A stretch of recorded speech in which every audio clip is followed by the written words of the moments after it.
Senge turagushimye muremyi wacu uburinzi bwawe butangaje bwatubanye izina ryawe nirihabwa icyubahiro tumaze kwiga byinshi turacyakeneye ibindi byinshi turagusabye ngo uturinde kunanirwa ko mu bwenge no kumubiri tubishimire izina ryawe ibyo uzi bikwiriye abashoboye kwitabira uyu munsi ubiduhere mu izina rya Yesu amen.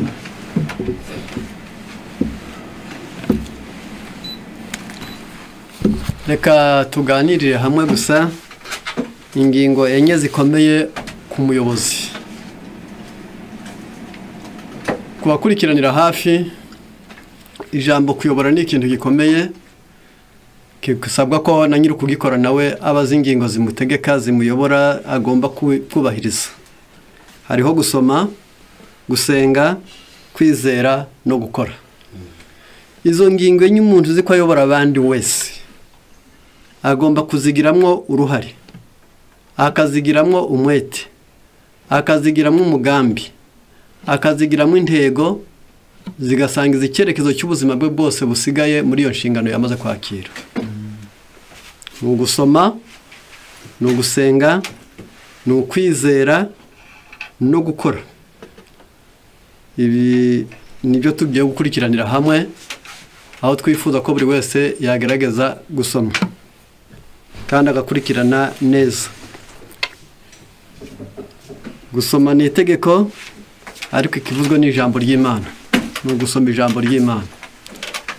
Abantu benshi cyane ku birebana no gusoma usanga bafite intege nke zihariye zo gutuma badasoma. Bamwe abo banyantege nke bagera muri 7 basoma nabi cyangwa se badasoma. Basoma uko bari bwigisha, bakabuzwa gusoma no guhugira mu mirimo yabo. Kudasoma bitewe no kumva bitakureba, kudakunda ibitabo ni ingingo ya 4, kutagira inyota yo kumenya ni ingingo ya 5, kutamenya gutoza abandi gusoma ni ingingo ya 6, 7 ni ukutagira umwete wo guhugura.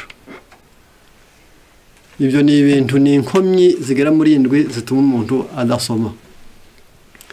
Kandi kuko nta wundi mugamba atari kubabwiriza ahubwo ari amahugura ndayasubiramo. Gusoma ari ukuri bwigishe gusa ntabwo ari ugusoma. Ubwo bivuze ngo urangije ukwezi utigishije ubwo ntiwasoma. Guhugira mu mirimo yawe ukabura uko usoma byanditswe mu gitabo cy'imigani ya Kristo mu kigo cy'umubibyi mu ngingo ivuga imbuto zaguye mu mahwa. Ko abantu benshi cyane bahugira mu mirimo yabo maze yarangiza bigatuma batabona umwanya wo gusenga no gusoma no gukorera Imana. Ku ngingo ya 3 ni ukumva bitakureba. Buriya hari abantu bitwa abayobozi ariko basa n'abahagaze hirya y'ikigo cy'umupira atari abakinnyi. Umusore wangiritse, umukecuru urangaye, umuvandimwe uri kuryana n'undi, umukobwa wifashe nabi nuko nawe agafatanya n'abandi kubanegura aho kubashakira umuti. Kandi umuyobozi iyo ikibazo kivutse abagomba gushaka umuti, ntabwo afatanya n'abandi kunegura no kunenga, ahubwo aribaza ngo nkora iki, kuko abaye nk'ingwara y'icyorezo yadutse mu itorero rye, aho abaganga kugira ngo barange ahubwo batangira ko icyo bita staff bagatangira guterana ngo dukora iki, dukingire, tuvure, duhagarike, dufunge imipaka bigende biti. Ubwo yarangiza umuyobozi abagomba kwiga neza kumva bitakureba ugomba kubivamo byatuma udasoma, kudakunda ibitabo. Birababajiza ndetse hakaba nubwo biteye ubwoba ku babizi. Ubonye ukabona umukuru w'itorero yinjiye cyangwa umudiyakoni umusore wize n'utarize ariko ukabona yinjiranye Bibiliya atagira n'igitabo cy'indirimbo. Mu bitabo afite kandi ntabwo na Yesu urugo rwa Kristo ntabwo afigira n'amaze gitorero ntacyo azi, mbese ugasanga icyo azari zikorera niba niyo mpamvu bisoza n'ubundi bakubitishira inkoni zabo zitwa umuriro w'umuhimbano, bitewe nuko ibitabo byimwunganira ntabyagira cyangwa se arabifite ntabisoma.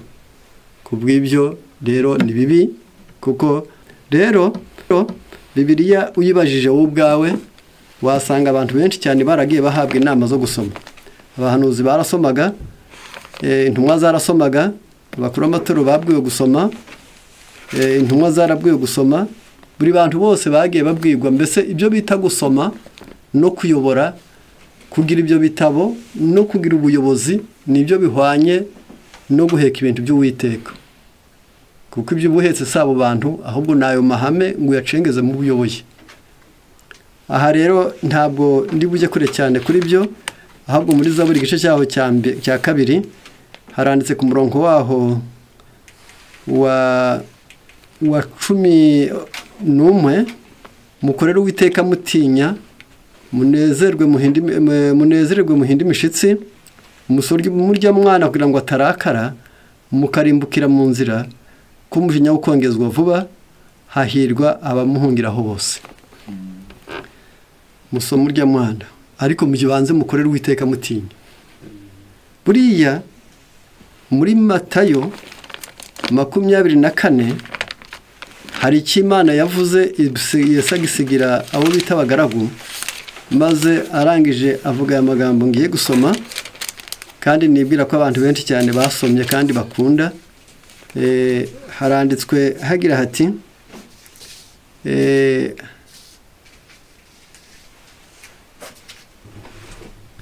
mbese ninde mugaragu, umurongo wa 55 cya Matayo 24, mbese ninde mugaragu ukiranuka w'ubwenge shebuja yasigiye abo mu rugo rwe kubagirira igerero mu gihe cyaryo. Ndagira ngo nimwumve ibyo bibazo gusa byo ngene ubwabyo bibiri. Ninde mugaragu ukiranuka w'ubwenge? Arakiranuka kandi afite n'ubwenge. Shebuja yafasha abantu bo mu rugo rwe aramusigira, ariko amusigira n'inshingano yo kuzabagaburira ibyo kurya mu gihe cyabyo. Uwo mugaragu arahirwa shebuja naza agasanga bikora.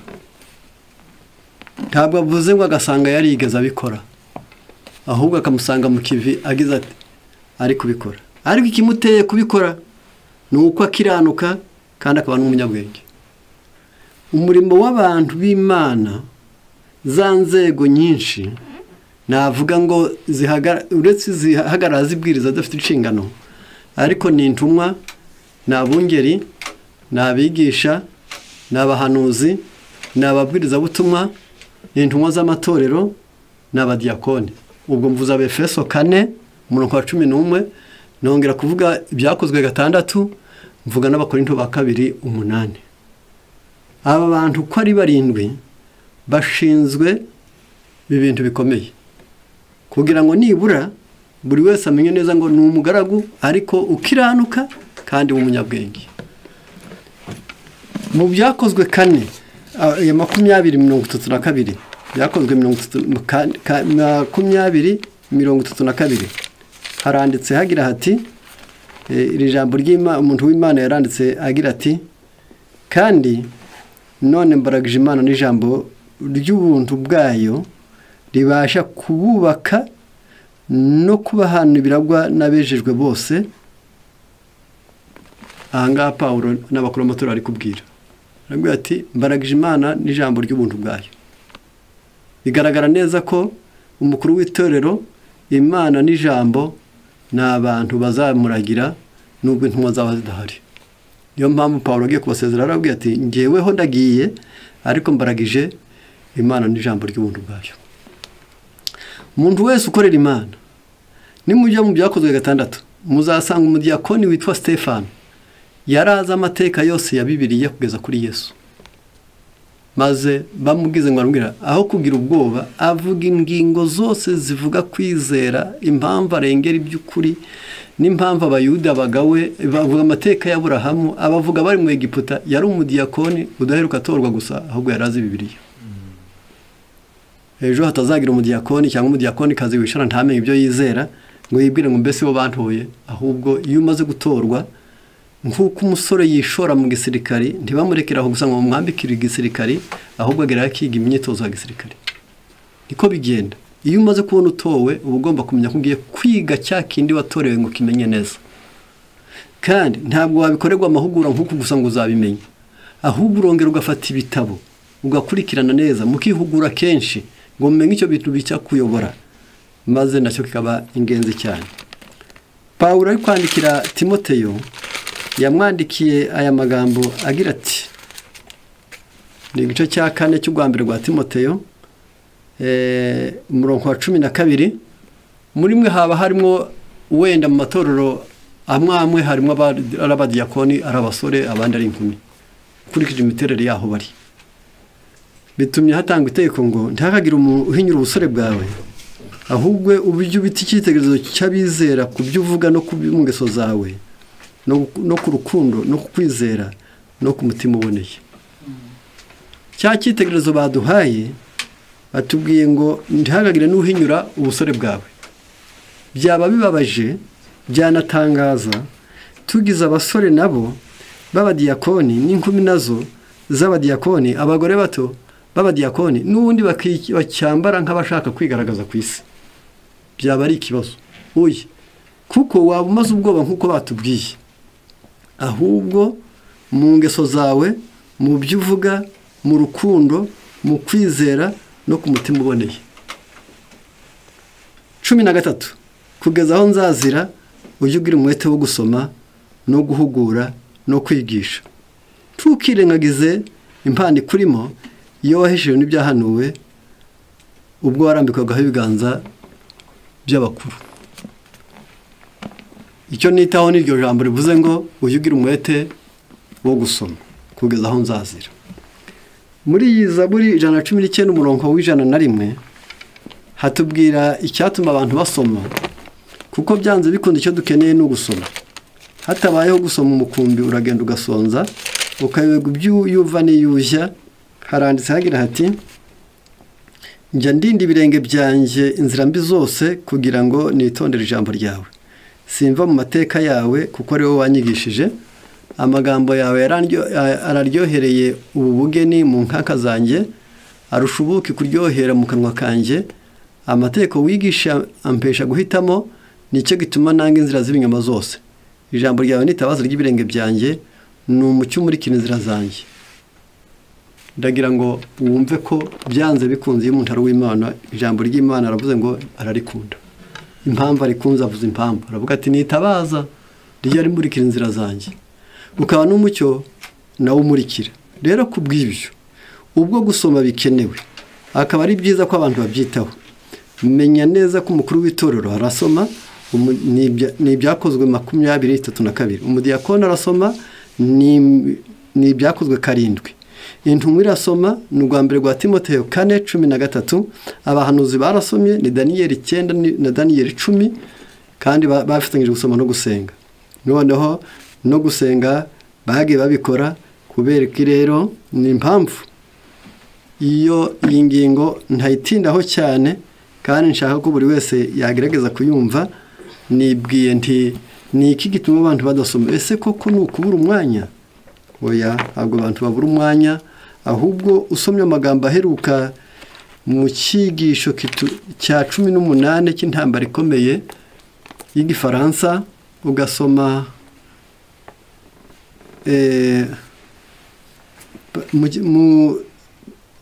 kwisuba iheruka y'icyo cyigisho haranditse ngo intambara ikomeye cyigisho cya 18 mwisuba iheruka y'icyo cyigisho pourquoi cette partie importante des écrits sacrés est si peu connue kubera kubona abantu benshi cyane uyu mugabane uheruka w'ingenzi w'ibyanditswe byera wera utazwi cyane ubwo ni ibyahishuwe bari kuvuga kubera kuye kubona ukabona abantu bari bakwiriye kumenya amateka urusimburanwe rw'ingoma ibimenyetso by'impanda n'iby'amatorero iby'ibimenyetso yewe ibigereranyo abari bakwiriye kubifata n'abato ariko kubera uyu mugabane w'ingenzi kandi wera utamenyekana d'où vient cette répugnance générale à entreprendre l'étude de ces enseignements kubera iki gusigingira irisubiranyuma ryabaye rusange ryo kwiga no kumenya iyi nyigisho ubona ari hose kubera ko abantu bakubwira batari ibyahishuwe biraruhije kumva byagenze bite c'est le fruit d'un effort calculé de prince de ténèbres pour cacher aux hommes ce qui dévoile ces pièges kudasoma ukugwicara iwawe ugatuza ukareba muri telefone TikTok ntive mu ntoke yarangiza ukaba iri mu mutwe twitegerezo turimo twose ukaba wadusomye yarangiza amakuru yo kuri telefone ya BBC na leta yose urimo ukabuyazi ayamashyaka ukabuyazi ibinyamakuru bivuga iduka bivuga isoko rya leta byose ukabubizi yarangiza ariko wagira ku buhanuzi byo ntubimenye baravuze ngo ni umugambi wa Satani yarabaze, umutware w'umwijima yarabaze, yumva adashaka ko iki gitabo gihishura imigambi ye kimenyekana. Voilà pourquoi Jésus, auteur de cette révélation, prévoyait la guerre qui serait faite à l'étude de l'Apocalypse. Ngiyi impamvu Yesu yateganije hakiri kare agahishura intambara izasemburwa mu kwiga ibyahishuwe, a prononcer une bénédiction sur ce qu'il réalise, maze aravuga ati uzitonda agasoma ubuhanuzi nzamuha umugisha, nzamuha amahirwe. Hepfo ati sur ce qu'il entende, n'abemera gutega amatwi abandi bari kubisoma nabo azabaha umugisha. Et sur ce qui garde les choses qui y sont écrites, n'umuntu bamara kubisoma ubusobanuro bwabyo akabishyira mu bikorwa akabyitondera, nawe Yesu azamuha umugisha. Satani yarabaze asanga abantu nibasoma bazamenya ibyo bizera, asanga abantu nibasoma bazamenya icyo bahisi, asanga abantu nibasoma bazaba amaso, asanga abantu nibasoma bazamenya igihe barimo, asanga abantu nibasoma bazamenya umutwaro w'inshingano bari imbere.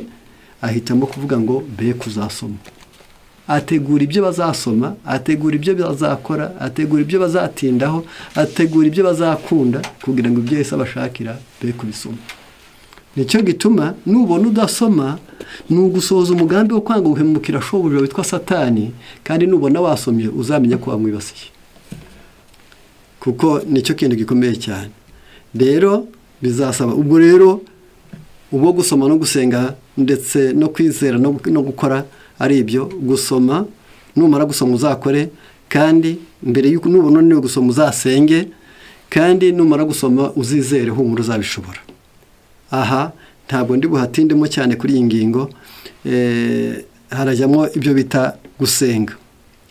Usomye neza impamvu basenga, ugakurikirana neza witonze, wamenya neza ko impamvu abantu basenga ari abayobozi.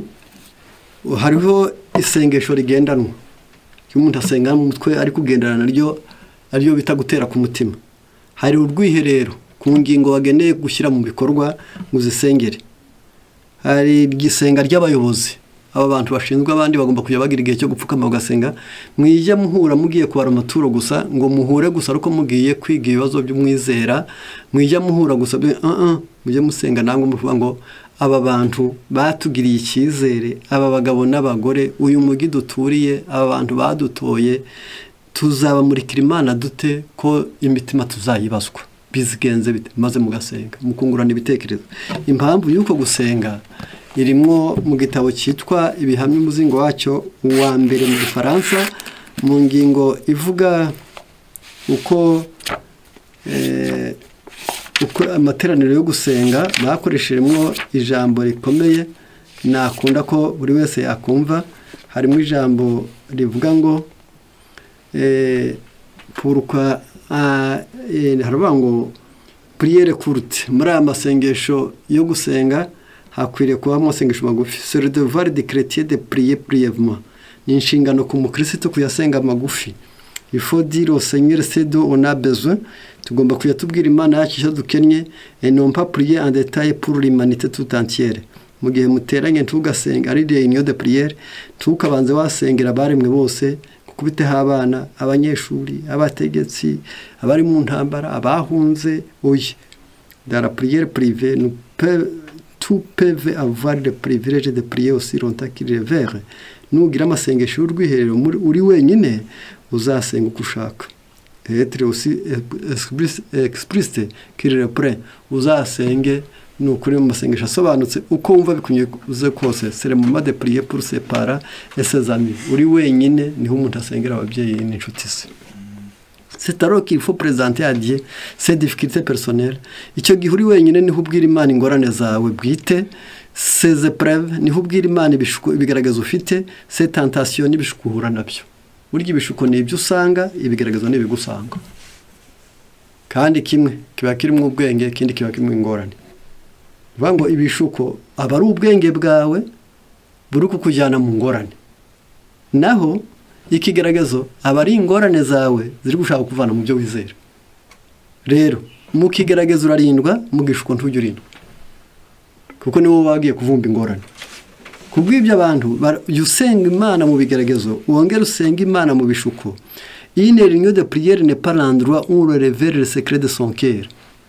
ntabwo abantu b'Imana bateranye bari gusenga bagize reunion bagize amateraniro yo gusenga sicyo gihe umuntu ashishura amabanga yo mu mutima we ngo undi muntu ayamenye ahubwo amabanga yawe ibyo mushaka byose bimenywe n'Imana mubisabiye mubyingingiye timukiganyira aba Filipi 4 noneho harakomeje ati pourquoi en effet s'assembler-t-on niba koko kuvugira gusengera mu mutima biremewe no gusenga mu rwiherero biremewe none kubera iki kandi abantu bakora amateraniro yo gusenga bigenze bite kandi umuntu atahishura ibiri mu mutima we est-ce pour informer Dieu et pour instruire par la prière de tout ce que nous savons ese ni igihe cyo kumenyesha Imana ngo tibwire mu masengesho ibyo tuzi byose non nous nous rassemblons pour nous édifier les uns des autres umugambi w'isenga turitsinda cyane cyane no kugira ngo twubakane twebwe ubwacu kikundanira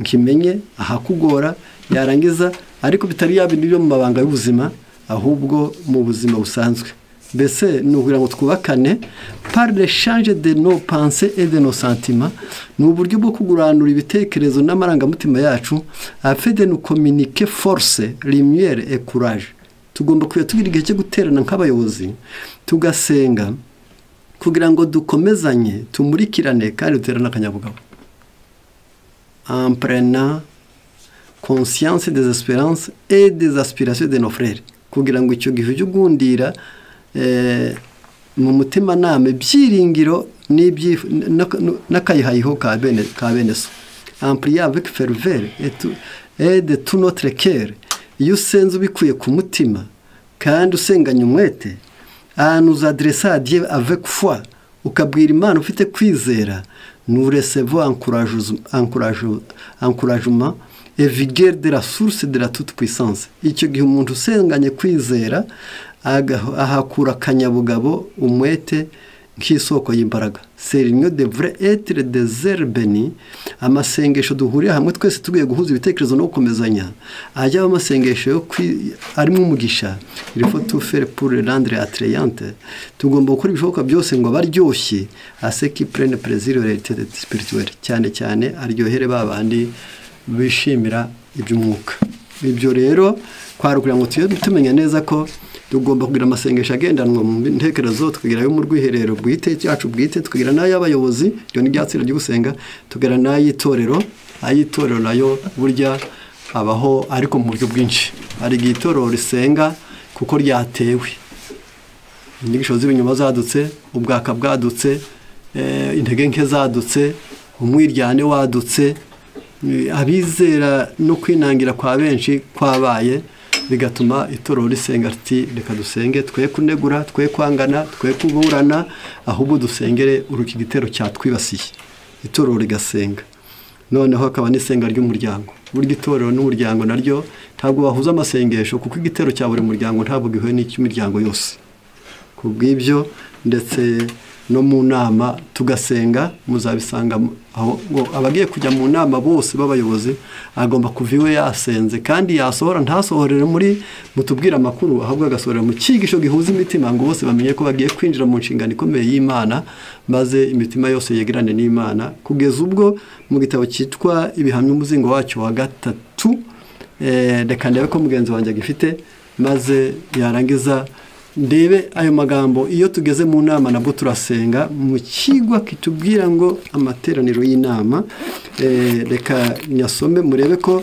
byanze bikunze umuntu iyo agiye mu nama abagiye mu kintu gikomeye kandi kitoroshye niyo mpamvu bisaba ngo umuntu wese ni page ya 230 mwisubi ndakeka ya 3 soyez prudents dans votre alimentation ngaho mujye mugira oya priez pour que Dieu se révèle à chacun de vous nimugera mu nama mujye musenga kugira ngo Imana yishuriye buri wese uri muri zo nama tukibwire ngo bwatanze igitekerezo mu gihe cyashize kikumvikana kandi kagira umusaruro ngo wibwire ko bizahora ari uko yawumva ko hari igihe Imana izakorera mu wundi Imana ijya yemera ko Imana ikorera no mu wundi kugira ngo utazibwira ngo ni wowe nkingi y'umurimo ko atari wowe shingiro kutahabaye byapfa yumenya neza ko hari n'igihe Imana yakoresha abandi Isirayeli yari ihari ariko wabwiye umwami w'Umusiriya yari umugaragu kubw'ibyo niyo mpamvu yo priez pour que Dieu se révèle à chacun de vous mujye musenga ngo Imana yigaragarize muri buri wese uraho muri izo nama pour que vous ne critiquiez et ne condamniez pas des propositions avec un manque de sagesse manifeste. Kugira impamvu ari ngombwa gusenga muri mu nama ni ukugira ngo utazanenga cyangwa ugaciraho iteka igitekerezo cya mugenzi wawe ukabikora nta bwenge bwigaragaje. Hari igihe aguha igitekerezo ugahera ko ugica amazi ugira ngo ubone uko icyawe gitambuka. Abayobozi baba bagomba kumenya neza ko jya uva iwawe usenze nimugera naho mugera musenge kugira ngo ejo ibyifuzo byiza bitavuye muri wowe utazabica amazi kandi ari iby'Imana yatanze uhaye mugenzi wawe. Icyo nacyo ni amasengesho. Rero aha kwari kubereka ko no mu nama bajya basenga gukemura ibibazo. Mu gitabo cyitwa Abami n'Abahanuzi paje ya 19 haravuga ngo abayobozi bakwiriye kuba ba mbere mu gusenga mu gihe bakemura ibibazo. Naho mu ntekerezo imico n'umuntu cya kabiri mu kigo kitubwira ngo gutanga inama no kuzihabwa havuga ko umuyobozi ari umujyanama hepfo bahagira bavuga ngo kandi umuyobozi ni umuganga. Icyo nicyo systeme de santé ntabwo ari umuganga w'umuforomo ahubwo ni umuganga w'umudokiteri. Ubwo bivuze neza ngo intama zawe iyo zarwaye yubisengera tugase n'uwishimira y'ukubona abizera baburanye, abizera barwanye, abizera batukanye, abizera baguye, abizera barangaye, abazira batatangiye. Uyu usa n'uwishima ngo nubibwira abandi use n'umubonye inkuru nziza y'insinzi ku rugamba. Ahubwo ujye uvuga ngo natewe intama yanjye imwe iriwe n'impyisi. Icyo usenga rero niyo mpamvu aho ngaho urebe neza kugira ngo mbese babyita kureba hejuru. Niyo mpamvu Imana muri Yesaya 57:15 haravuze ngo aho mba ni hejuru kandi harera mbana n'ufite umutima umenetse ucisha bugufi kugira ngo mpembure. Aya ngaya ni mpamvu kugira ngo kubera iki nuko hari ibikenewe n'ubuhanuzi n'ubukristo burya birakenewe mu itorero ibigoranye n'umurimbo n'imyambarire n'imyifatire. Ubwo mu itorero igomba gusengerwa kuko biragoye. Ibyihutirwa ni ivugurura mu mico n'imikorere. Ibi bintu byose wabigenzura uzi neza nk'uyoboye ukamenya neza ngo hari ibintu bikenewe n'ubuhanuzi n'ubukristo mu itorero ukamenya neza ko ibyo birakenewe mu itorero uzabyige kandi usome. Hari ibigoranye iyi si muri kureba yaganye mu murimbo n'imyambarire n'imyifatire. Ibyo byose banza umenye neza ko ubwo hari ikibazo ugenda usabwa kwiga no gusenga. Ibyihutirwa ni ivugurura mu mico no mu mikorere. Ibyo nabyo bigomba kugengwa bikagenzurwa neza ugasenga kandi ugasoma kuko byanze bikunze ari ikintu gikomeye cyane. Wenda mbahaye nk'ikitegererezo mu gusoma muzasoma igitabo cy'ibihamya umuzingo wa mbere kino cy'ikinyarwanda cyavuye mu Cyongereza mu cyigisho cyacyo cya 11 kibitwa ngo ni ibihamya bya 11 uzasomamwo imyambaro abantu bakwiriye kwambara uzasanga bihabanye neza babaririmbi banyu b'igitsina gore siko bambaye. Murabona n'abahungu bwabo gusa ntibakemera no kwambara amasogisi kandi amasogisi si umurimbo ahubwo ni uburyo bwo gutuma impu zidashyuha. Iza mpuzo tuba twambaye z'inkweto kugira ngo zimere kuriya ziba zirimo imiti abarwa ngo iyo miti itazamara gushyira ikirenge higiyemo yarangiza ikazanduza ikirenge cyawe yarangiza ubwo amasogisi nicyo bayambarira. Rero kubw'ibyo iyo bigezweho ugasanga abantu bose bamaze gutwagwa bafite ahandi bagiye ugasanga nta muhungu cyambara umukandara yarangiza ugasanga umukobwa adashaka kwambara ibihishe imbwana ugasanga ariko umugore muto byanze bikunze ari guturuka nk'ari ugasanga yambaye akayunguruzo ugasanga bose inyota yagiye aho ngaho mbese adahinduranyije buri sabato yakumva afite agahinda. Ubwo ugomba kumenya neza ko bizaba ikibazo. Rero ukamenya abagize itorero ryawe ni abasaza n'abakecuru. Pawulo yabyandikiye Timoteyo aramubwira icyo yakora abo basaza n'abakecuru yarakivuze nabo ntabwo ari abo guteranwa gusa ntabwo ari kugira ngo batagishoboye ntabwo burya bashobora kunanirwa gukora imirimo ariko gukora ibyaha bakabishobora. Niyo mpamvu ari ngombwa kubarinda kugira ngo nibura urebe icyo yababwiye. Yavuze amagambo menshi cyane aho yavuze aya magambo agira ati aya magambo yaravuze ngo mu gice cyaho cya 5 cya 4 umurongo cya 5 umurongo wa mbere ntugacyaha umukuru ahubwo umuhugure nkaso n'abasore ubahugure nka bene so abagore bato abagore bakuru harango abagore bakuru ubahugure nka banyoko n'abagore bakiri bato n'abakobwa ubahugure nka bashiki bawe ufite umutima utunganye. Pawulo ari kubwira Timoteyo ntabwo yamubwiye ko hari abandi atazahugura. Guhugura rero ntabwo ari ukubwiriza, guhugura si ukwigisha, ahubwo ni ukumvisha abantu ibyo bizera ariko bazi gake, bazi nabi, bazi mu buryo budakwiriye, badashyira mu bikorwa. None abasaza bafite ibyabo, ariko bagera imbere ntubasuzugure, ugakoresha imvugo za gipfura. Abasaza bakaba baso, bakecuru bakaba ba nyoko, abagore bato n'abakobwa bakaba bashiki bawe, yarangiza ukabahugura. Noneho ubaha abapfakazi bari abapfakazi by'ukuri, ariko umupfakazi afite abana cyangwa abuzukuru abanze kwiga kubaha abo mu muryango wabo no kwitura ababyeyi babo ibibakwiriye. Aba bantu birakomeye cyane, ku batabizi ntabwo bazi ko umugore wamaze umubare munini cyane w'abagore bapfakaye bajya bakunda guhinduka bakeba babo bagifite abagabo, bakunda guhera ko bibasira ba sebukwe iyo babafite, bigasa naho basabwa kugira ngo bakore imirimo ingana n'iy'umugabo yari kumukorera kandi aho yarapfuye, bigatuma abana benshi cyane berekwa ko ababo batabakunda.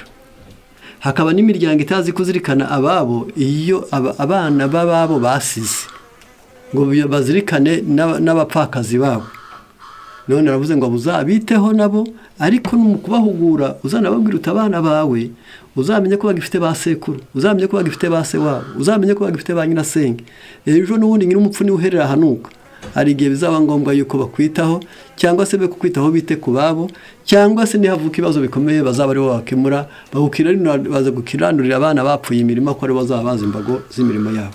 Ku bw'ibyo nicyo gituma burya Bibiliya ikubwira ngo jya usoma. Niyo mpamvu bavuze ngo abasaza n'abakecuru, abubatse n'ibikwerere.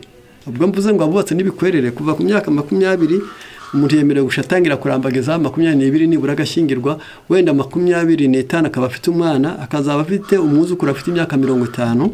Abo bose ubwo mu myaka 50 bamaze kwinjira mu bukwerere, ariko abo bantu bose bakwiriye kwigishwa n'ababayobora, bakabigisha urugo, uburezi, icungamari, gusenga, gutangira isabato, kureresha umwana ibyanditswe byera, kubakundisha gusoma. Yarangiza ibyo byose umuyobozi ashinzwe kubakuza yabasomeye, maze akabasoma. Abana n'ingimbi hagati y'imyaka 3 kugeza ku 8 no hagati y'8 kugeza kuri 14 bahabwa ibyerekezo bitandukanye n'ibya 15 kuzagera mu busore. Ibyo byose uba ugomba gusoma ngo nkora iki kugira ngo uyu mukumbi ndagiye, kuko Petero yabwiwe ngo ragira intama zanjye, nyuma ragira abana b'intama, birongera ati ragira intama. Ubwo abana nuko bameze, aho twifuza ko buri wese abyo ugomba kwimenya, abangavu ndetse n'abasore, ukabigisha uko bakoresha imari, ukabigisha ko urugo rwe, umwana w'umukobwa w'umuhungu azaba mu rugo rw'icyo yabaye cyo mu rugo rwa se. Niba yararyamiriye azaryamiriwe, niba yarazerereye azazerera, niba yarasesaguye azasesagura. Kandi Bibiliya irakubwira ngo usesagura ibya se agasendesha nyina ni umwana ukoze isoni. Niyo mpamvu mujye mubwira nabo basore ngo binyereza bipfusha ubusa iby'ababyeyi babo. Mu gihe rero cyo kwiga nk'uku nguku, kandi tugambiriye ngo nibura buri wese asobanukirwe neza ibisabwa n'ibyumvirwa ndetse n'ibikurikizwa, tuba tugomba kubaho ariko tunazi n'ibyo turimo. Tugomba kubaho turi abantu bazi ibyo barimo kandi neza. Niyo mpamvu nashatse ngo nibura nsubiye muri ya masengesho mu gitabo cyitwa Bihamya umuzingo wacyo wa 3 105 hatubwiramo aya magambo navuga ko buri wese yabazi ko akomeye. L'idée que la prière n'est pas essentielle est l'une des lises de Satan qui réussit le mieux à détruire les âmes. Kwibwira ko gusenga atari ngombwa ni bumwe mu bucakura bwa Satani. Kudasoma, gutuma umuntu adasoma ni umugambi wa Satani. None no kudasenga nawo ni umugambi wa Satani. Noneho kwibwira ko gusenga atari ngombwa ni umugambi wa Satani, kandi abatsinze iyo tudasenze abageze ku nsinzi yo kurimbura imitima, icyo bisa à détruire les âmes. Prier c'est communiquer avec Dieu. iyo umuntu asenze ubwo abashyikiranye n'Imana aba yegeranye nayo ubwo aba agiye mbese ikiganiro cy'umuntu w'Imana n'Imana ni amasengesho kuyitega amatwi ngo yumve hariho gusoma ni ukumva ikubwira gusenga ni ugutega amatwi nayo ikakuyibwira ibyo bintu byombi amatwi yose agomba kuba hari soma kugira ngo ikubwire senga ngo uyibwire ni ibyo bintu bibiri ibyo bintu byose umuntu w'Imana agomba kumenya iyo usenga uba uri kuyibwira waba uri gusoma ukaba uri kukubwira kubw'ibyo rero ibyo bintu byombi gusenga ni ugushyikirana n'Imana c'est la source de la sagesse de la force de la paix et du bonheur ubundi gusenga niyo soko y'ubwenge niyo soko y'imbaraga ni isoko y'amahoro ikaba n'isoko y'umunezero ubwo rero bidushyikiranye n'Imana akaba ari byo bitugeza ku bwenge akaba ari byo biduha imbaraga bikaba biduha amahoro bikaduha n'umunezero umuntu wese namenye ko bwije adasenze ubwo bivuze ngo ntiyashyikiranye n'Imana bwije adasenze ibyo yakoze yabikoranye ubugoryi bwije adasenze ubwo yakoranye intege nke ubwo bwije adasenze yirirwanye impagarara ubwo bwije adasenze nta munezero yagize kuko ni ibyo bintu bitanu ni ugushyikirana n'Imana ni ukugira ubwenge ni isoko y'imbaraga ni isoko y'amahoro ni isoko y'umunezero abantu nibumve byanze bikunze subiza amaso inyuma nk'umuntu navuga ngo ubwo twemeye gutanga igihe cyacu kuri bamwe bakaba bemeye kugira ibyo bahara nuko nibabwire ngo ntacyo mwahaze ubusa muje gushaka icy'agaciro kuza guhaha imbaraga wenda rimwe mu mezi abiri ngo urebe uko wayobora uwo mukumbi uwo mwana azaje mu ijuru uwo mugore azaje mu ijuru mu itorero rya mbese wenda unihe n'ingamba uvuga ngo nkurikije umuhati n'ubwenge n'amasengesho n'imbaraga bishyiramo byanze bikunze ntabwo nzabura bundi ukora kuzabona ubugingo harangiza kumva nawe ko ufite iyo nshingano iremereye kandi y'ingenzi niyo mpamvu mu kumenya neza ibyo dusabwa hariho kumenya neza ibyo dukwiriye gukurikirana mu migabo n'imigambi byacu mu gitabo cyitwa intekerezo imico n'ubumuntu ngeze ku ijambo byitwa gusoma reka ndangire abantu benshi cyane no uyibona ukabona abantu bafite uburangare buteye ubwoba iki gitabo cya mbere cyitwa intekerezo imico n'ubumuntu gifite imigabane 8 ikigize umugabane wa mbere ni ukwiga intekerezo umugabane wa kabiri ni amahame y'ibanze umugabane wa gatatu ni iterambere ry'intekerezo umugabane wa kane ukuza ubumuntu umugabane wa gatanu ni isoko y'imbaraga z'ubuzima umugabane wa gatandatu ni ukwikunda no kwiyubaha umugabane wa karindwi ni ubugimbi n'ubusore umugabane wa munani ni amahame y'inyobozi mu burezi noneho uzi kugira ngo ube uri umuyobozi unanirwe no gusoma amashakiro ngo ukuremo ingingo z'ingenzi ushaka gusubiramo urebe ibyigwa birahari wenda ntanze mu ngingo ya gatanu isoko y'imbaraga z'ubuzima ni urukundo ihame mvajuru rihoraho ni urukundo mu rugo ni urukundo mu mibonano mpuzabitsina ni urukundo rwa kivandimwe ni urukundo rw'Imana ibyo byonyine ubwa gusa ibyigwa 5 gusa bigize isoko y'imbaraga z'ubuzima ubwo bivuze neza ngo turamutse tubimenye neza byadukunda ko usomye nk'icyigisho cya 12 ibyo bita kwiga Bibiliya kugira umwete wo kwiga hariho kwiga Bibiliya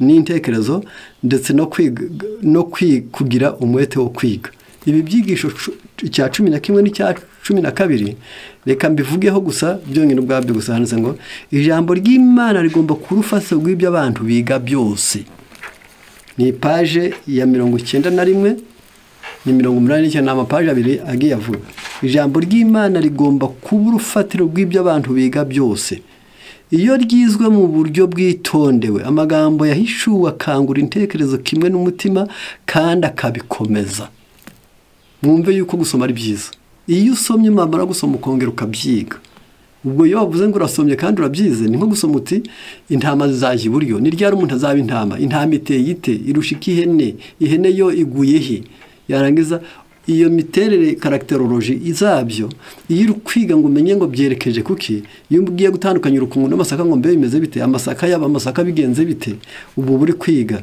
iyo ryizwe mu buryo bwitondewe amagambo yahishuwe akangura intekerezo kimwe n'umutima kandi akabikomeza ubwenge bugomba gutozwa kugira ngo tubashe gusobanukirwa icy'ubushake bw'Imana bwaduhishuriye parati uko gutozwa ndi kugomba kwirengagizwa n'abumvira amategeko yayo. Ntabwo Imana yaduhaye ubushobozi bw'ubwenge kugira ngo tubukoreshe ibyoroheje n'ibitagira umumaro.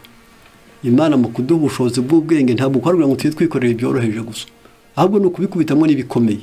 Ugomba kumenya ubuso bw'isi, ukamenya neza amagufa uko akora n'icyo abura, ukamenya uko kwizera ibigize kwizera. Nibagera kwizera kugira ati ni ukumenya ibyiringirwa, ni ugutega amakiriro ku Mana, ni ukwemera kwigukunda, bikaguhinduka umunyantege nke maze ukambara imbaraga zayo, ukaba umunyabwenge ukambara ubwenge bwayo, ukaba umunyabyaha ikakwambika gukiranuka kwayo, ukaba ubaye umwana w'Imana. Ubwo ukaba wize neza. Ntabwo Imana yaduhaye ubushobozi bw'ubwenge kugira ngo tubukoreshe ibyoroheje n'ibitagira umumaro. Iyo ukuri kwa Bibiliya kwakiriwe kuzahura intekerezo n'umutima, iyaba ijambo ry'Imana ryarahawe agaciro karyo, abato n'abakuze bari kwisubiraho mu mutima bagakomezwa n'amahame ari byo byari kubafasha gutsinda ibishuko. Urumva ko ako niko kamaro ko kwiga Bibiliya. Ni icyigisho cya 11, ni intekerezo imico no mu muntu cya mbere. Ibyo bisa kwiga Bibiliya ni intekerezo. Kumenya ibyanditswe byera bityaza ubushobozi bwo kushishoza kandi bigakomeza umutima ugahangana n'ibitekerezo bya Satani. Iyo wavuze ngo ikintu ni ugushishoza, icyo bita discernement mu Gifaransa, aba ari ikintu gikomeye. Burya wa mugore wa maraya yajya kwiba umwana wa mugenzi we kandi bombi ari ba maraya, ariko icyo agambira ari kugira ngo bamubure bombi, cyangwa se nibarangara wowe kandi atari uwe, ubwo nibyo bita uburiganya. Hari hakenewe gushishoza. Abantu barabubuze bageze imbere ya Salomo, wari warize imiterere mu muntu, yari ibyo bita psychology, yari yarize ibyo bintu by'imiterere mu muntu mu bwenge, amenya ko guhombika itari icyawe ntibikubabaza. Aho mu gitabo kimwe bavuze ngo nimubona umuntu adashaka ijuru ngo ntimukamubuze n'iminezero yo kwisi. Ni imvugo iri mu mushinga. Nimubona ukabona ijuru ategeza ati wavuze ubwiza bw'ijuru ntihagira ikimufata, bavuze ubwiza bw'isi biramufata. Nawe uramubwira ariko nyabuna ibi nibiko bitemewe mu bantu b'Imana. Wakakubwira toya nabaje mariko sindi, uje mureka ngewe ngendere mu byanjye. Bakubwira bati uwo muntu udashaka iby'ijuru wije umubuza kunezererwa ko kwisi. Noneho kubwibyo Salomo rero yari yarize imiterere mu muntu. Ahubwo simvuze ngo mujye mubareka ko ntimuzamenya abashakirwa, hariho n'abatarabimenya no kubahugura, ahubwo ni umushinjo. Nka kwa kundi Salomo yavuze ngo inzoga n'ibisindisha mu gihe ugiye gupfa. Rero ntabwo bakubaka bakabareka abasamba ngo bakajyana ku bitaro, ahubwo kwari kukwereka neza ko umuzima wese ukiri ugitekereza ntabikwiriye. Ni icyo gusaba abashatse kuvuga byonyine ubwabyo gusa. Noneho igihe bari bamugejeje imbere b'abana bombi, atekereje abuze nuwawe ati nuwanjye, wowe nuwanjye, yamunye ibyo oya, wowe niwe wapfuye. Salomo aravuga ati mu mitekerereze muntu ugwanira ibitari ibye ntashyiramo imbaraga zose, kandi iyo bipfuye ntababara. Mwayimenye ngwi mumbi nkota aho ngaho mubagabanye umajyana igice ndajyana ikindi. Murabyumva aho mute ati rata twese tumubure. Ubwo yiyandikiyeho kumenya neza ko uwo uri kuvuga ngo bose bamubure urya siki sowe ni ubwo ngo yaravuze ngo ubwo nabuze wanjye nawe aburuwe. Maze babaza wa undi wa kabiri nyirawe baramaze ati wowe se bite tugire dutatoya mu mureka mujyane ariko umwana wanjye abeho. Salomo kera ubwo yaragize icyo bita discernement. Kwiga Bibiliya, kumenya ibyanditswe byera bityaza ubushobozi bwo gushishoza kandi kugakomeza umutima ugahangana n'ibitero bya Satani. Umuntu arashishoza, Satani yagutera akoresheje ubukire akakunanirwa, yakoresha ubukene akakunanirwa, yakoresha ingeso mbi z'abandi bikakunanirwa, yakoresha uburiganya bikakunanirwa, yakoresha ibishuko bikakunanirwa, yakoresha ibigaragazo bikakunanirwa, kuko umuntu w'Imana abakomeye ariko ikimukomeza ni indyo y'iby'umwuka. Niyo mpamvu gusoma buri munsi bikenewe. Bibiliya ni inkota y'umwuka inesha umwanzi mu buryo budasubirwaho. Ibyo bita hari uburyo hari ukuntu abantu bajya kugwana izo ku isi bakirukanka ku umwanzi bakamutsimbura ariko akongera mu gitondo akagaruka. Satani iyo usoma ibyanditswe byera umutsinze umuhashya, si uvuga ko atazagaruka ahubwo ajya gusanga n'ubundi urinzwe. Niyo muyobozi umwe rukumbi uwo ni Bibiliya ukuri mu bireba no kwizera no mu gushyira mu bikorwa. Impamvu ituma Satani akoresha ubushobozi bukomeye mu kwigarurira intekerezo n'imitima y'abantu nuko batagize ijambo ry'Imana umujyanama wabo. Kugira ngo Satani adushobore ni ukutagira ijambo ry'Imana umujyanama wacu hepfo ati kandi inzira zabo zose zikaba zitarageragejwe n'igipimo nyakuri. Bibiliya niyo ikwereke inzira tugomba kunyuramo, niyo itwereka inzira dukwiriye kunyuramo niba dushaka kuba abaragwa mu bwiza. Nicyo gituma Bibiliya muri Zaburi 119 umurongo wa 11 aravuga ngo nabike ijambo ryawe mu mutima wanjye kugira ngo ntagucumuraho. Noneho twihuse cyane, igitabo gifite agaciro ntagereranywa. Imbaraga y'uburezi butangwa na Bibiliya ntigira akagero. Ni page ya 91 ni 93 ni amapaje abiri ubwo ndi kuvuga iyo mu rubavu niyo mbundango. Hepfo arakomeza ati ntago ishobora guhembura ubushobozi bwose nko gusaba abanyeshuri kwihatira kurondora ukuri gutangaje kwihishurwa rikubiye muri Bibiliya. Niba intekerezo zibanda ku bintu bisanzwe gusa ariko hatarimo ingingo zikomeye kandi zo mu rwego rwo hejuru, zizasigingira kandi zigira intege nke. Ni ngombwa ngo abantu bajye basoma n'ingingo zikomeye maze bazumve. Noneho reka kuri iyi ngingo iyaba Bibiliya yarizwe nk'uko bikwiriye, ubwenge muntu bwari gukomera. Ingingo zivugwaho mu ijambo ry'Imana gukomera no kwiyoroshya kw'ibyo rivuga, ingingo zo mu rwego rwo hejuru zigaburira intekerezo, biteza imbere mu muntu ubushobozi atabonera ahandi. Bwiye muri Amerika ntiwabibona, ubwo mu mashuri ntiwabibona, za dogitera ntizabiguha. Bibiliya iha intekerezo urubuga rw'ubushakashatsi butagira iherezo. Umuntu ahora muri recherche, ntabwo ajya agira dogiteri irangira, ntagira specialisation, ntagenda ngo azamuka azabe professeur, ahubwo uhora mu ishuri rihoraho kandi ukagira ubumenyi butagira iherezo. Uyiga azarangiza kwitegereza ingingo zayo zikomeye, kumenyerana n'ibigereranyo byayo bihebuje, afite ibitekerezo by'ibyiyumviro birushijeho kubonera kandi byagutse kuruta uko yamarira igihe cye mu gusoma no kuvuga ibyanditswe n'abantu by'imburamumaro. Ibyo bita philosophe zimene, yarangiza azabirenga. Rero ngana ku musozo w'iki cyo gusoma, reka nsome aya magambo, ndajya mu cyigisho cya kabiri, ndaba ndi kwerekeza aho nshaka ko duhagarara, kuko umugambi byari ibintu bine tugomba guharanira: ni ugusoma, ni ugusenga, ni ukwizera ndetse no gukora. Mu bihe byose iki gitabo kigaragara nk'ihishurwa rya Yehova ku nyoko muntu. Ibyavuzwe n'Imana byatangiwe kuba imbaraga mvajuru. Ibyavuzwe n'Imana ubwo twabiherewe kugira imbaraga mvajuru. Ukuri kw'ijambo ry'Imana si ibyiyumvira, ahubwo kugaragaza ibyavuzwe n'akanwa k'isumba byose. Uwinjiza uko kuri mu mibereho ye ahinduka icyaremwe gishya mu busobanuro nyabwo bw'iryo jambo. Ntahabwa ubushobozi bushya bw'ubwenge, ariko umwijima wazanwaga n'ibyaha n'ubujiji, maze ukijimisha intekerezo ureyuko. Ngo umuntu afite ibyo bita faculty, afite ubushobozi Imana yamuhaye, ni ubudasa. Ni ikizatuma abandi bawukenera, ni ikizatuma ugira akamaro ku isi, ni ikizatuma ugira ubushobozi, ni ikizatuma abandi bakwifuza, ni ikizatuma abandi bakubaha, kiba kirimo. Ariko umwijima wo kutagira Bibiliya ugasa n'imyaka yuzuye ikirare. Ibitekerezo bipfuye, imigambi mibisha, uburere bubi, akamenyero kabi, imirire mibi, biragenda bikakwijimisha, ubushobozi Imana yagushyizemo bugasigingira. Iyo utangiye kwiga Bibiliya, niho utangira kubagara ibikurimo ngo ibidashyitse byose bivemo. Niyo mpamvu ngo ntahabwa ubushobozi bushya bw'ubwenge, ariko umwijima wazanwaga n'ibyaha n'ubujiji, maze ukijimisha intekerezo ze ureyuko.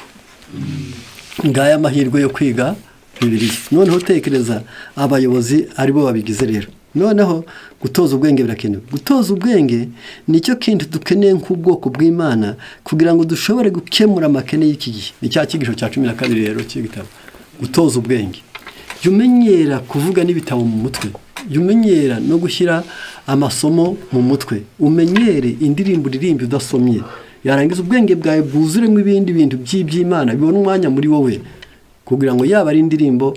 Nawe tekereza kubona dushobora kuzagira abayobozi bajya gusura umurwayi, bahagera bakimubwira hange bati ngaho ushaka isomo, nuko arangiza ngo icyo gihe ngo Abisirayeli ngo barabaga ibihumbi, ngo bagabo bigenza ngo bari ibihumbi 2 ngo utabari mwabana n'abagore, ngo ngaho ushaka indirimbo. Undi nabati nyemerera ngendane nawe kuko no kiyagenje.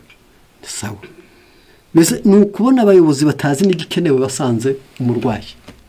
ngo bamenye amagambo y'amasezerano, bamenye amagambo y'ihumure, bamenye amagambo y'inama nziza, bamenye amagambo y'ibyiringiro, batazi n'indirimbo zikomeza kandi zigahumuriza umutima. Ibyo kikaba ikibazo bitewe n'uko abantu batigeze bitoza kwandika muri bo iby'Imana mu bwenge bwabo. Niyo mpamvu gutoza ubwenge nicyo kintu dukeneye nk'ubwoko bw'Imana kugira ngo dushobore gukemura amakene y'iki gihe, yaba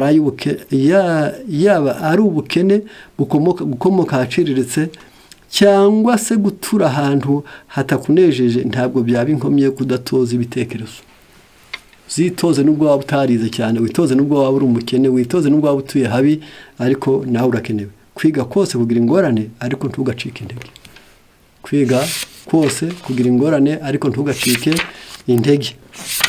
Ndagira nkuko nababwiye izirike, Imana yahaye umuntu ubwenge kandi yamuhaye ubushobozi bwo kubuteza imbere. Imana yahaye umuntu ubwenge ariko imuha n'ubushobozi. Icyo gituma burya hari igihe cyo kwirirwa ubusa wiririwe imbuto kugira ngo nk'uko ubwenge butakuzura mu mavuta bugafata vuba. Burya hari igihe bisaba gukora, hari igihe bisaba kugenda. Niyo mpamvu kabone nubwo muri kamere yacu tumenyereye gukurikira inzira imanuka, dufite muri tw'ubushobozi bwafatanywa n'imihati y'umuntu irimo gushinyiriza. Imbaraga y'ubushake bw'umuntu ishobora kwibuza ibibi.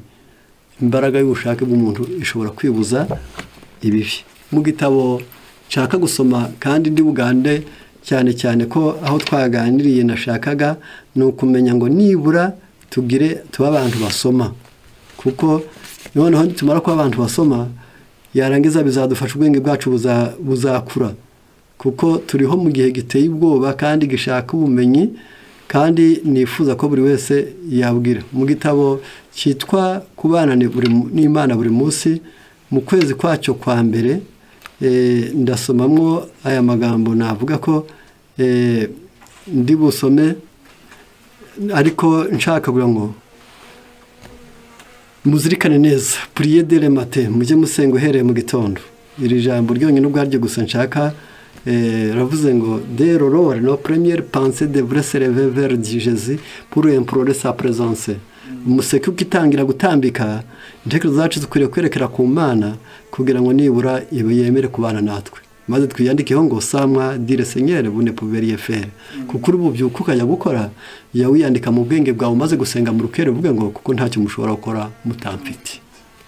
Iyi mpamvu yo gusenga nuko ntacyo washobora gukora udafite Imana. Nous avons besoin de Jésus, sa lumière, sa vie, son esprit doivent être continuellement les nôtres. Impamvu dusenga mu rukerera nuko dukeneye Yesu, dukeneye umucyo we, ubugingo bwe n'umwuka we kugira ngo byose bibe byacu. Buri munsi ibyo twari dufite ejo ntibihagije, ahubwo ujye usenga uvuga uti nyabuna Yesu, wowe umucyo wawe, ubugingo bwawe n'umwuka wawe birabibyangiye uyu munsi. Nous avons besoin de lui à chaque heure de jour. Arega Yesu turamukeneye ku isaha yose igize umunsi. C'est pourquoi dès le matin nous devons lui demander de nous accorder sa lumière. Niyo mpamvu ko bukeye uhereye mu gitondo tugomba kumusaba umucyo we, ngo naduhe umucyo we, comme il donne le soleil qui illumine le pays et remplit le monde de sa clarité. Tugomba kubwira Yesu ngo na muri kino gitondo tuzikwenda guha isi izuba ngo imurikirwe, natwe duhe umwuka wawe atumurikire. Ayo ni amasengesho yo kubana n'Imana buri munsi. De même le soleil de justice doit resplendir dans les moindres les coins de notre pensée. Ni nakwizuba ryo kiranuka rikwiriye kurasira mu minguni zose z'intekerezo zacu, et de notre cœur no mu mutima, et de moindre illuminer dans le Seigneur, maze tukaba abamurikiwe muri Nyagasani. Ubwizuba rigenda kumurikira isi niko no kiranuka kwiriye kumurikira imitima yacu. Nous ne pouvons pas nous passer un seul instant de la présence de Jésus. Tukemere kumara n'akanya na gato utari kumwe na Yesu. L'ennemi sait que nous avons l'intention de marcher sans remettre, il attend. Satani nawe ahora ateza uwo mwanzi, ahora avuga ati ningira amahirwe nkabona batandukanye na basebuje, nange ndabantegereje ndamufata. Prêt à nous suggérer de mauvaises pensées afin de brûler notre fermeté.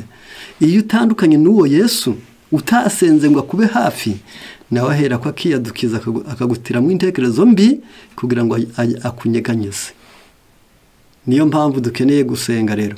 Mais l'Éternel veut que nous demeurions en lui. Yesu ashaka ko dukomeza kumuhamo à chaque instant kandi buri kanya, et qu'ainsi nous soyons parfaits en lui, kugeza ubwo duhinduka abuzuye mu Mana.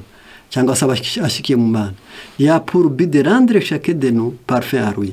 Imana yifuza, umugambi w'Imana nuko twese duhinduka abashyitse muri yo, afin que nous puissions représenter au monde la perfection de son caractère. Icyo Imana iri gushaka ni ukugira ngo nibura tugaragarire mu mico yayo. Il veut nous libérer du péché. Imana ishaka ko tutandukana n'ibyaha dans un double dessein. Umugambi ni yikubye kabiri. Nous éviter de décevoir le ciel. Imana ishaka ko tutazabura ijuru et nous empêcher de blesser les divers rédempteurs. Imana mu masengesho ishaka ibintu bibiri.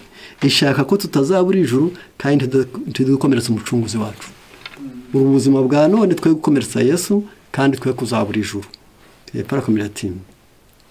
Dieu ne veut pas que chrétiens de profession, nous ne sachions pas profiter de la grâce qui nous rend capables de perfection et de nous permettre de ne jamais manquer de nécessaire.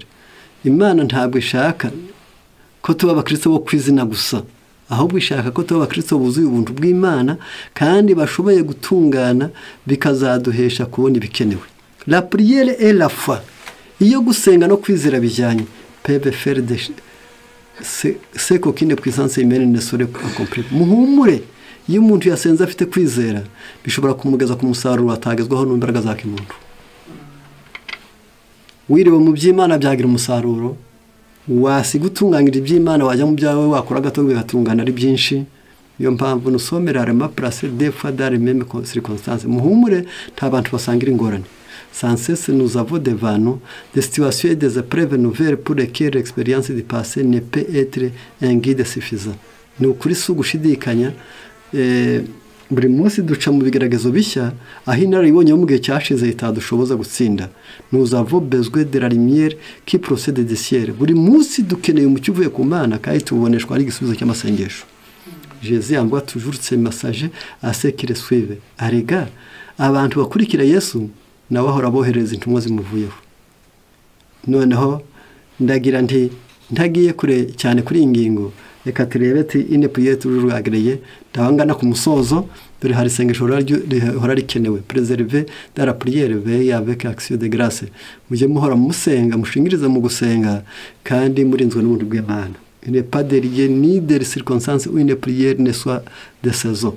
Nta hantu nta n'ingorane uzigera ugeramo amasengesho adakenewe. Nta hantu nta n'ingorane ndakunyuramo amasengesho adakenewe. Rien ne peut nous empêcher de rêver nos cœurs à Dieu dans une ardente requête. Nta kintu cyakubuza kuzamura intekerezo zawe ngo uzerekeze ku Mana uyisenge. On peut faire monter vers lui une prière, ushatse wayisenga ubikuye ku mutima rikazamuka, et demander la direction d'aho au milieu d'une rue encombrée. Ugomba ubonye wazazaniwe, bivuze ngo inzira yawe isa n'iyasibye bitewe n'umubyigano, ubwo ibibazo byinshi byakubanga byinshi. Ni ukuri ko biri kose uzanasaba Imana igufashe uwo cours d'un entretien commercial, n'igihe waba uri gucuruza uzasenge. Nous pouvons parler avec Jésus tout en cheminant.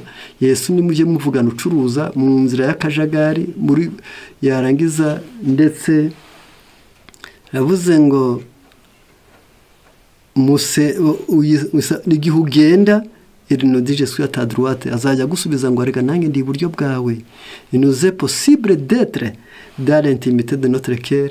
Biradushobokera gucudika nawe en communion avec Dieu, tugashyikirana n'Imana yacu, de marcher en compagnie de Christ, tugahora tugendana na Yesu au cours de notre travail quotidien. Mu mirimo yacu ya buri munsi tuye tubana, nous pouvons exprimer un désir sans qu'il soit perçu par une oreille humaine. Dushobora gusenga tukabwira Imana ntagire n'umutwumva.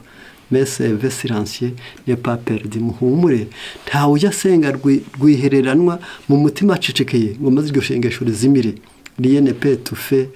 Ushobora guhamagara undi muntu ntiyumve kuko urusaku rwari rwinshi, imvura ikagwa wamamwa ntiyumve, abaguhamagara telefone ntibumva, ariko Imana ntabyenda kwihuza kumva yisabye.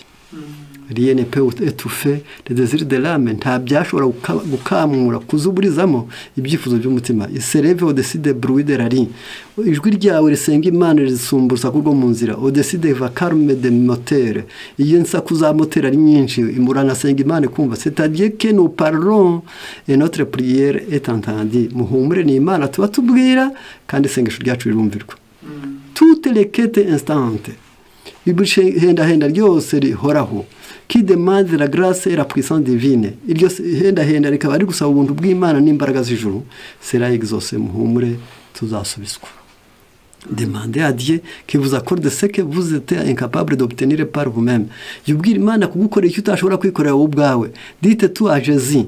Ibikurimo byose bibwire Yesu. Dévoilez-lui les secrets de votre cœur. Wimuhishurira amabanga yose y'umutima wawe. Car son regard secret jusqu'au le plus secret de notre âme. Kuko indoro y'iracengera ikajya no mu madinda. Repris. Cyangwa se zapri ikinjira umuhasi mu mabanga y'umutima wawe iridi davo pense maze agasoma iyo hirya mu bitekerezo byawe comme dans un livre ouvert agusoma nkuko umuntu asoma igitabo kibumbuye. Lorsque vous avez demandé ce qui est nécessaire au bien de votre âme, igihe cyose uzaba uzi ko wasenze icyagirira akamaro umutima wawe, croyez que vous l'avez obtenu. Banza wizere kubwa Imana yabiguhaye. Et vous recevrez, Imana izabiguha. Acceptez le don divin de tout votre cœur. Et wemera impano yose y'ijuru. Car Jésus est mort pour que vous puissiez posséder personnellement les précieux trésors du ciel. Yesu cyatumye apfa kugira ngo uzabone ubugingo, ubutunzi bukomeye ku giti cyawe bw'ubugingo buhoraho. Que vous puissiez vivre en compagnie des anges célestes, nous kugira ngo uhorana n'abamarayika b'ijuru dans le royaume de Dieu mu bwami bw'Imana. Si vous trouvez des mots éditables pour prier, ndashoje muzabona igihe n'amagambo yo kubwira Imana usenga, Dieu trouvera édita et des mots pour vous répondre. Imana nayo izabona igihe n'amagambo byo kugusubiza. Rero bene data, mwatanze igihe cyanyu. Gusenga no gusoma birakenewe. Kwizera no gukora birakenewe. Imbere y'imitima wawe nk'umuyobozi. Igihe wahawe cyo kwibora mu gitabo cyitwa Abakurambere n'Abahanuzi, harakubwira ngo sa n'ureba uhagaze ngo mbese uwo mukumbisi waherewe ishema. Noneho sa n'ureba nawe umurikiye Imana. Ongera urebe bose barwaye indwara zinyuranye kandi ari wowe muganga wabo. Barebe bose batekereza nabi, ari wowe mujyanama mwiza wabo. Barebe bose bo bazi kuri mwene wabo, wowe udafite nkunzi muri bo. Ongera ubarebe batazi ibyanditswe, ari wowe uzabibagezaho. Ongera ubarebe ari wowe uzafata indwara y'icyorezo, ko ari wowe bavura cyangwa ukabatabariza, uzasenga ufite inshingano ikomeye cyane. Rero bavandimwe, reka nubona igihe cyo kubwira Imana inshingano zawe, ukayibwira wifiteho, ufite kubawe, ufite no kwitorera ushinzwe, ukavuga uti ibi bintu bizagende nkuko ushaka, ubwo nagiriwe icyizere nanjye nzakikubwiraho Mana yanjye. Reka no kwizerwa n'abantu, reka ndinde kandi ndinde umukumbi nawe undinde. Iyo ndinda mbona uko nkurinda.